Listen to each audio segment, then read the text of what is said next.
পৌষের হিমেল হাওয়া ছাপিয়ে এখন উৎসবের আমেজ।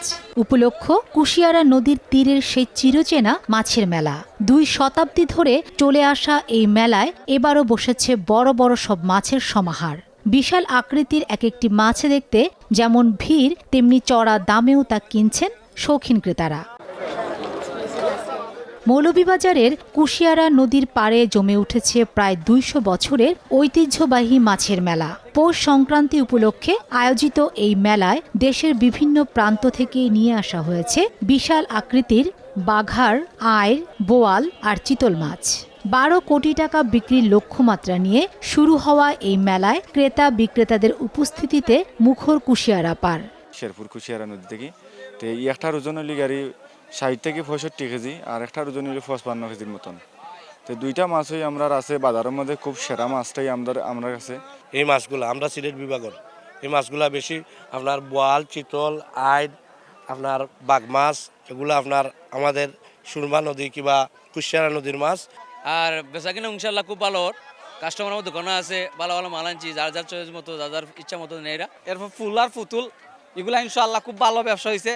বাচ্চা তো এরপর খেলনা, আমার খেলনারও দোকান, 2টা ইনশাল্লাহ ভালো ব্যবসা হয়েছে। সরকারি অনেক জায়গা রয়েছে, সেই জায়গাতে স্থায়ীভাবে মাছের মেলাটা দেওয়ার জন্য আমি দাবি জানাচ্ছি এবং মাছের মেলা ইজারাটা যেন আগামীতে অন্তত 1 মাস আগে 15 দিন আগে দেওয়া হয়, সেই আশা প্রত্যাশা আমি প্রশাসনের কাছে রাখি।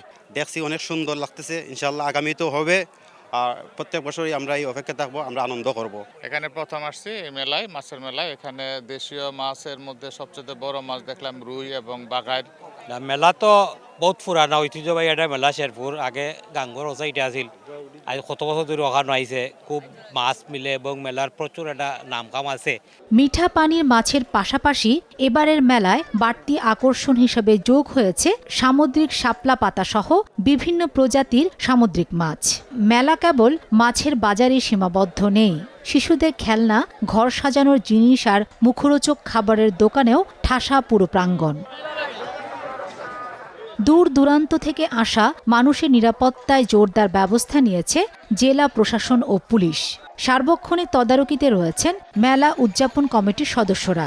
প্রতি বছরের মতো এবারও আইন শৃঙ্খলা বাহিনী আমাদের সহযোগিতা করছে এবং পাশাপাশি আমাদের যে কমিটির পক্ষ থেকে স্থানীয় যে ভলেন্টিয়ার প্রায় 3 শতাধিক ভলেন্টিয়ার রয়েছে, এই 3 শতাধিক ভলেন্টিয়ারের সমন্বয়ে আমরা আইন শৃঙ্খলা পরিস্থিতি নির্বিঘ্নে আমরা পরিচালিত করছি মেলার পরিস্থিতি।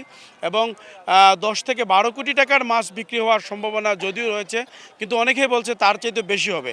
তো আমরা আশাবাদী এটা যেন 15-20 কোটি টাকাতে চলে যায় এবং ইতিহাস এবং ঐতিহ্য যাতে এই মাছ বিক্রির পাশাপাশি মানুষের সুআগমন ঘটে। আমরা সব দিকে সতর্ক অবস্থায় আছি যাতে করে কোথাও কোনো ব্যত্যয় না ঘটে। এই মেলার আয়োজনের পিছনে আমাদের যে ডেপ্লয়মেন্ট, মেলা আয়োজনে আমাদের ডেপ্লয়মেন্ট ব্যাপক আছে। আমাদেরকে পোশাকে দেখছেন কিছু, কিন্তু পোশাক ছাড়াও অনেক আছে। তো নিরাপত্তা নিশ্চিতের জন্য আমরা আমাদের ডেপ্লয়মেন্টকে যথাযথভাবে এখানে সম্পন্ন করেছি। পাশাপাশি দেখছি কিছু ড্রোন উঠছে, তারাও দেখছে। তো আমরা সার্বিকভাবে মেলার আয়োজন একদিনের আয়োজন থাকে, সেখানে আমাদের একটা ক্লোজ অবজারভেশন, ক্লোজ সার্ভিলেন্স আছে, ওয়াচ করছি আমরা। তো আশা করি যে মেলা সুন্দরভাবে সুসম্পন্ন হবে। বুধবার মধ্যরাতে শেষ হবে কুশিয়ারা তীরের এই মিলন মেলা। তবে উৎসবের এই রেশ আরও কয়েকদিন থেকে যাবে স্থানীয় গ্রামগুলোতে। সময় সংবাদ, মৌলভীবাজার।